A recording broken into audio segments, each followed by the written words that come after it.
Hazrat Auf இப்னு மாலிக் ரலியல்லாஹு அன்ஹு அவர்கள் அறிவிப்பதாவது, முஹம்மது நபி ஸல்லல்லாஹு அலைஹி வஸல்லம் அவர்கள் 2 மனிதர்களுக்கிடையே தீர்ப்பு வழங்கினார்கள். தீர்ப்பு யாருக்கு பாதகமாக இருந்ததோ அவர் திரும்பி செல்லும் பொழுது கவலையோடு, அல்லாஹ் எனக்கு போதுமானவன், அவன் காரியங்களை சிறப்பாக செய்பவன் என்று கூறிச் சென்றார்.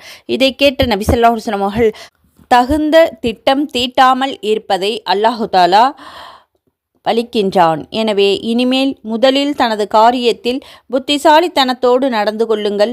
அதற்கு பிறகும் நிலைமை உங்களுக்கு சாதகமாக இல்லாவிட்டால், ஹஸ்பி அல்லாஹு நிஅமல் வக்கீல், அல்லாஹ் எனக்கு போதுமானவன், இந்த நிலைமையிலும் அவன் காரியங்கள் சிறப்பாக செய்பவன் என்று கூறுங்கள். இந்த வாசகத்தை கூறி மனதிற்கு ஆறுதல் படுத்திக் கொள்ளுங்கள் என்று கூறினார்கள். நூல் அபூ தாவூத். இதை போன்ற சிறப்பான சிறிய ஹதீஸ்களை தெரிந்து கொள்ள நமது சேனலில் லா இலாஹா இல்லல்லாஹ் என்ற கலிமா பற்றி பயான்கள் இருக்கின்றன. பார்த்து பயனடையுங்கள்.